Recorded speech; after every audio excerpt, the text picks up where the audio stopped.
Hi, welcome to another episode of Voices of Somerville. It's a program by the Office of Somerville Commissions and sponsored by the Office of Commissions and the Health Department. So thanks for joining us. Today, we're going to be marking and discussing October's Domestic Violence Awareness Month. And I'm very pleased to have our local and good friend to Somerville, Respond's Executive Director, Jessica Brayden. So thanks for joining us, Jessica. Oh, thank you for the invitation. We're really excited to talk about Respond, domestic violence, and Somerville's unique involvement with the domestic violence movement. Respond's been the heart of a lot of the work, and so it's wonderful to have the opportunity. Though Respond does so much more than Somerville and beyond. You work at the national or at the state coalition level and at different coalitions around the community, and your work reaches out beyond us. So it was nice to be connected. So I just wanted to first maybe ask you a little bit, just tell us a little bit about Respond, maybe if you know the history and some just brief topics of it. Sure. I love to talk about Respond, especially to people who are from or deeply involved in Somerville, the city of Somerville, like yourself, because Respond is the second domestic violence agency in the nation. So the folks in Somerville, 4 local women who founded the organization, incorporated in 1974, and they were certainly working on it before then, so we'll be celebrating our 40th anniversary soon. Not my 40th anniversary, but by no means, but the agency's 40th anniversary. Those 4 women who founded the organization were locally from Somerville, and they were the reason many people our age have protections that they have had their entire life and not given a ton of thought to. It is because these 4 women got together and saw something that was happening at the time that wasn't even named domestic violence, wasn't called that. When I work with people who are part of that initial movement, I've talked to some reporters who would say, I wasn't allowed to cover a domestic scene. I've worked with police departments who were told that they had very limited options on intervening. And if you think about that, there was no hotline to call, there was no resources for help. You know, if it was really, really bad episode of violence, maybe someone was extracted from the house for the night. But beyond that, there wasn't long-term intervention, and there certainly wasn't a collaborative opportunity to talk about it with neighbors, family members, clergy, etc. So these 4 women who founded the organization got together and really led change around that, and they're responsible for some of the legislature that protects us all today, both men and women. Right. So it's really kind of exciting. That's amazing to have, you know, so much history that we have in Somerville, and we know that there's been some opportunities for our community to be at the forefront. So it's nice that Respond is right there. It's really cool. So back in the day when the organization was founded,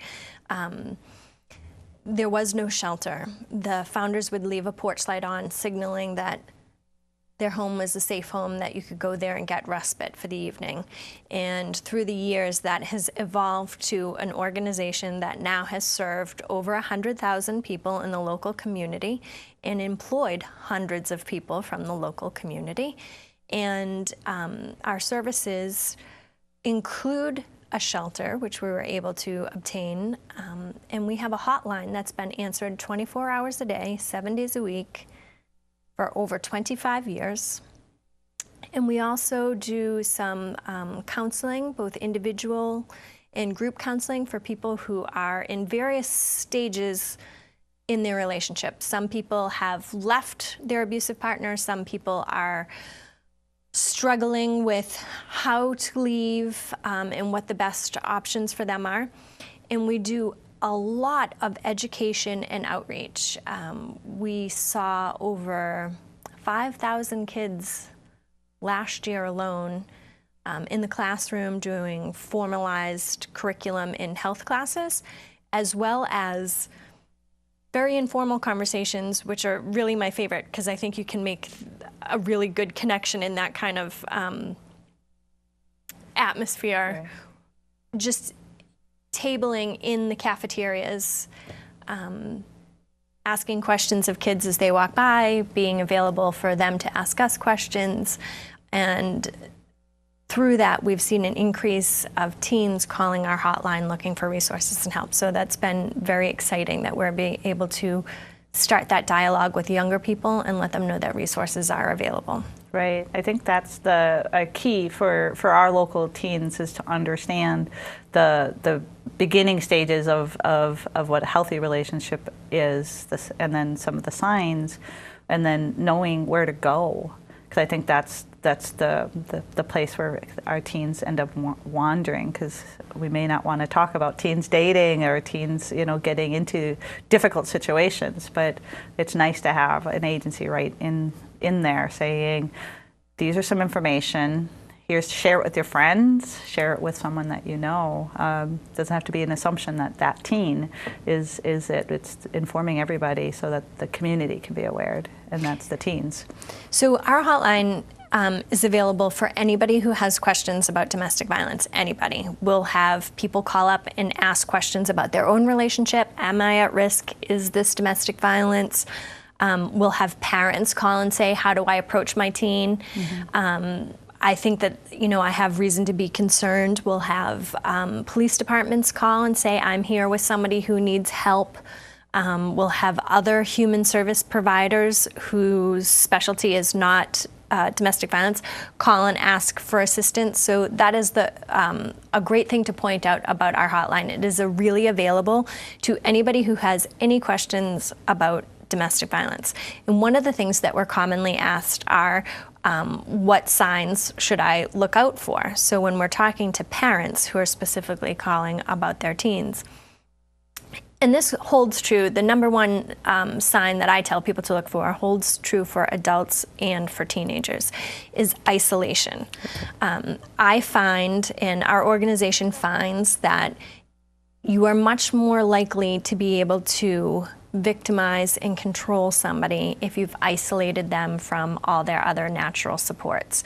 So when you see a child, a friend, a coworker not being in the places that they typically are, for a teenager, that may be withdrawal from team activities or after-school activities, bands, clubs, sports, etc. For coworkers, not coming out for after-work related activities, maybe cocktails, not going out with everybody else for lunch. Family members, adult victims being isolated from family. Why do you need to hang around with your sister so much? Why do you need to talk to your mother every day? So once you break ties with those connections, the abusive partner really has limited opportunities for the victim to reach out for help, and for anybody else to recognize that there might be some issues and some problems.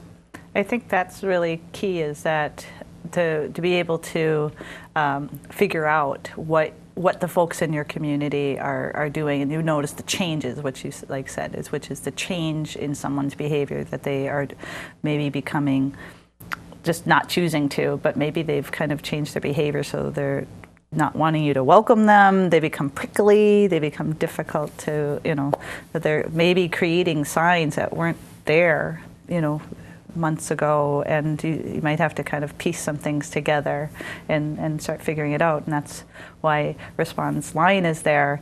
And I know that we'll get to all the different things that Respond does, but also it's a multilingual line as well. So it's there for referring. If you know that someone else is having that need, or it's available just for folks right in the community.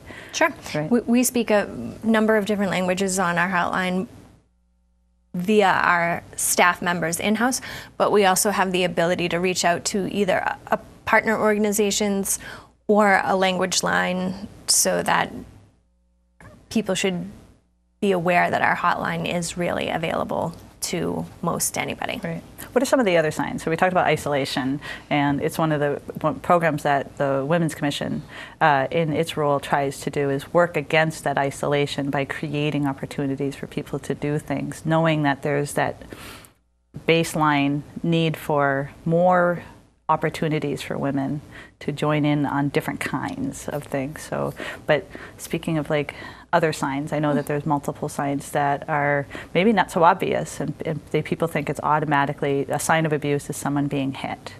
Sure. Well, there are those physical signs that you're speaking of, bruises, people dressing inappropriately for the weather to maybe cover up some of the physical signs for abuse. So if it's summer and somebody's wearing long sleeves and long pants, that may be a sign. But going back to my point about isolation, you don't get to recognize these signs if the person has isolated, which is why I'm always kind of pushing the isolation as the thing that sets off those internal alarms. Aside from physical signs, you'll see depression, you'll see children not going to school, people missing work, and then there's what we call high-risk indicators, things for people to be thinking about how at risk they are. Some of those high-risk indicators are if you have ever been strangled. Strangulation is one of the most significant high-risk indicators when you're thinking about abuse and its ability to turn lethal quickly. Strangling somebody is a very intimate, up-close, personal act of violence and is cause for serious alarm. Joblessness, threats to kill. Generally, we find if somebody threatens to kill you, they intend to make good on that threat. If there's a child in the home that doesn't belong to the abusive partner, that's a high-risk indicator as well. It's often seen as a reminder of a relationship with somebody else that the perpetrator was not a part of. Substance abuse, frequent substance abuse, homelessness. One of the high-risk indicators that we also talk about is a significant age gap between the abusive partner and the victim. Right. And I know that you've also just, we're talking about the signs of it, but you've been reaching out into the other systems that connect with our community. So you've been reaching out and highlighting these high-risk signs to police officers and doctors and the schools, so that if anyone's hearing these indicators that there's a concern, but then also you're educating folks on now what. So what are some of the things people would do if they're starting to see these signs?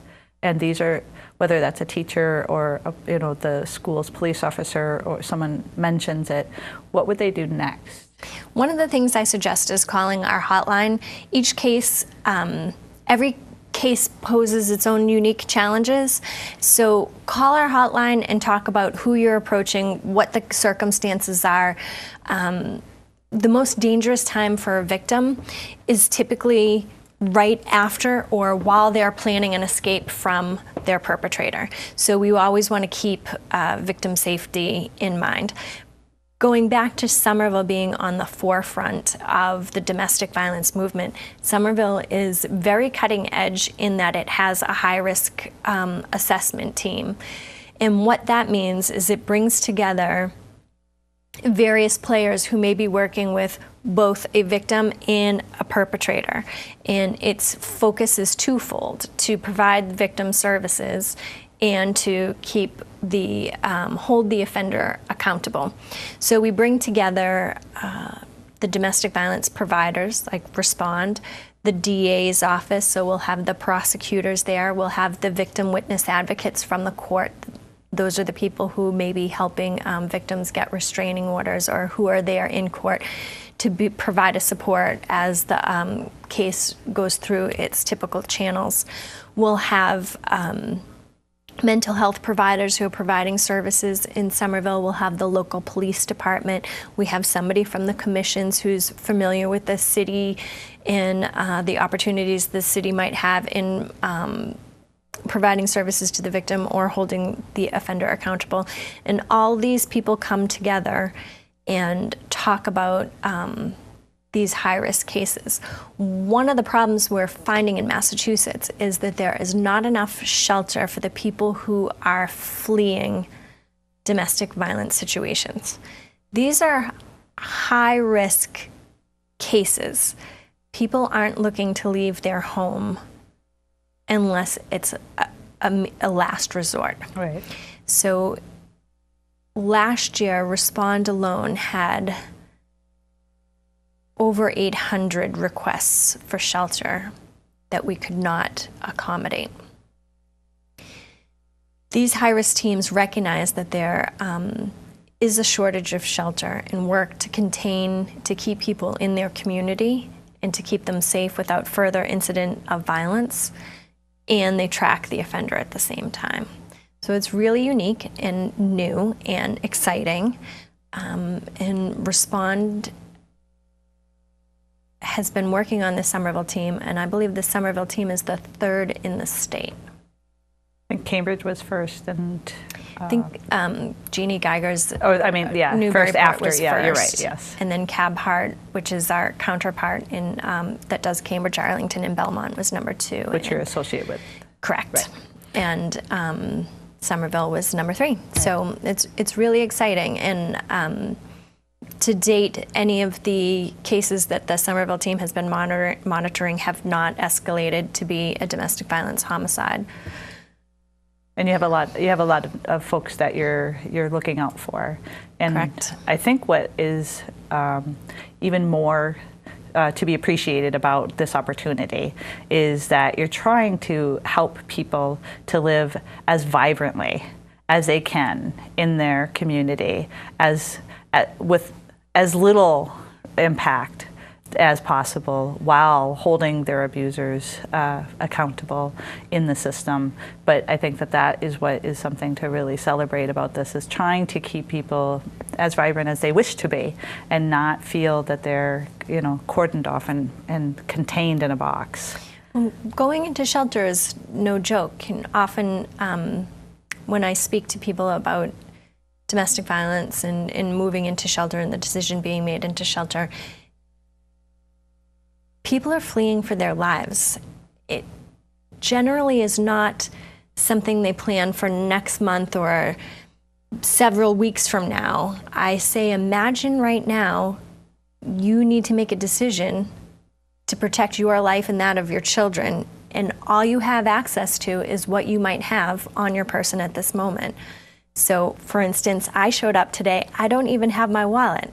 I brought a second pair of shoes so I could have my fancy shoes on for the taping, and I have flats back in the office and my cell phone and a pair of sunglasses. Sometimes that's all that people can take with them when they come into shelter, and that's the lucky right. few who made it out, who found a shelter to be able to accommodate them. Right. Children are leaving behind their schools, their family pets, and oftentimes when you think about high-risk indicators, which we talked about before, abuse and animal cruelty is a significant indicator. It's often used as a way to control the victim, right. Perpetrating abuse on a dog and saying, I will therefore do this to children or right. to you if you don't think I'm serious. Here's an example. And everything they own, medications and documentation, et cetera. So right. When people move into a shelter, they are coming with very, very little, and we work with them right from the beginning to meet their basic needs, get diapers and formula and a toothbrush and a pair of pajamas, and then look to rebuild their life the next day. What are we going to do long-term for food, employment, rebuild a resume? So it's a significant process once they come, and a very, very difficult decision to make beforehand. Right. I remember sitting in a workshop many, many years ago, and everybody had just come from lunch, and they had brought their coffee and, you know, a little nibble left over from lunch, and they had their notebook, their pens, and their phone.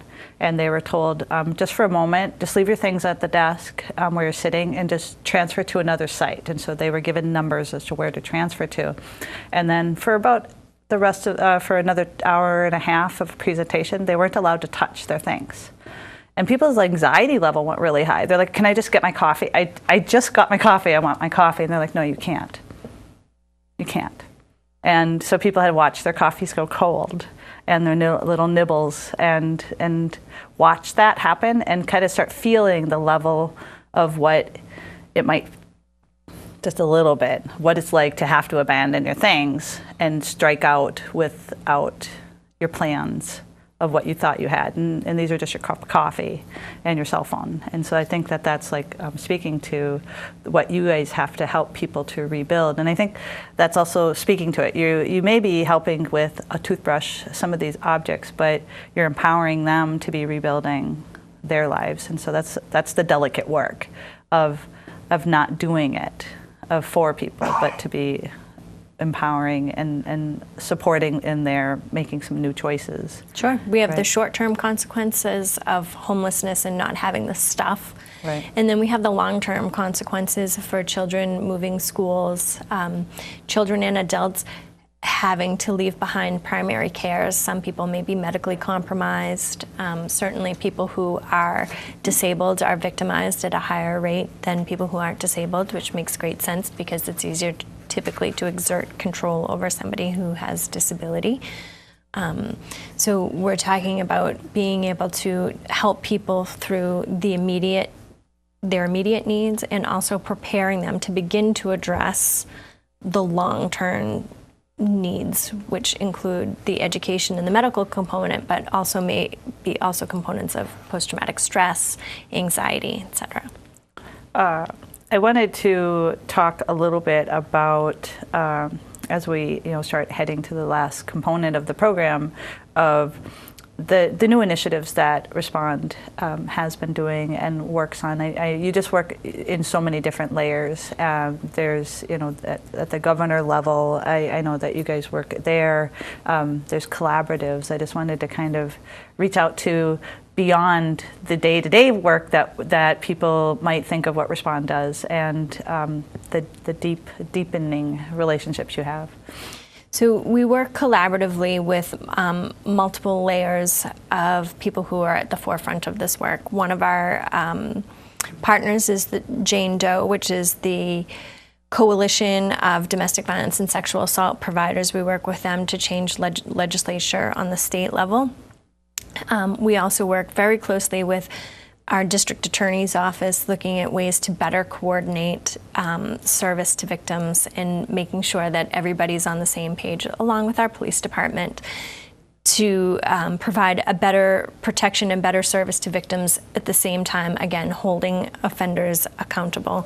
We find that offenders, while domestic violence is very pointed and concentrated on the victim, we'll find that offenders will have multiple victims. Once this victim has been contained and removed, they'll focus on a new victim and a new victim. So we can see patterns begin to show themselves, and we can reach out to other high-risk teams or other police departments or other DA's office and point out patterns of abuse and help coordinate cases. So that's very exciting. And when you think about our day-to-day work, we're not just seeing people from this Somerville area. One of the things that makes Respond a pretty unique organization is that we serve victims regardless of their gender identity. So in short, that means we serve females and males. Not all domestic violence organizations do serve men. And one of the really neat things about Respond is, since its inception back in the 70s, as shelters began to crop up and our service model was replicated, female victims were told they cannot bring their children, their male children who are 10 years old or older, into shelter. Respond never did that. And in fact, in Massachusetts, that can still happen. Women will have to choose between their safety or their child's safety. We serve both men and women in our shelter. So it has been part of our pioneering efforts to bring services to anybody who needs them.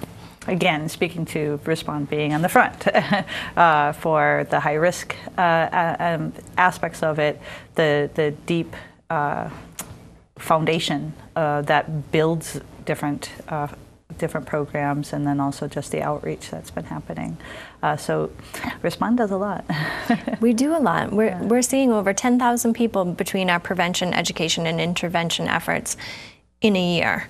So, not to mention all the outreach to officers, DAs, which also has an impact in the system. Sure. Because you're broadening people's understanding of what a survivor of domestic violence looks like, and giving a face to that, and some voice as well. We're always so thankful for every opportunity to speak out and talk about how domestic violence isn't this shameful act that shouldn't be talked about. It's a violent crime, which we all should talk about, and there are resources, and victims will be believed, and there is help out in your community. Right. So we're thrilled for opportunities like these.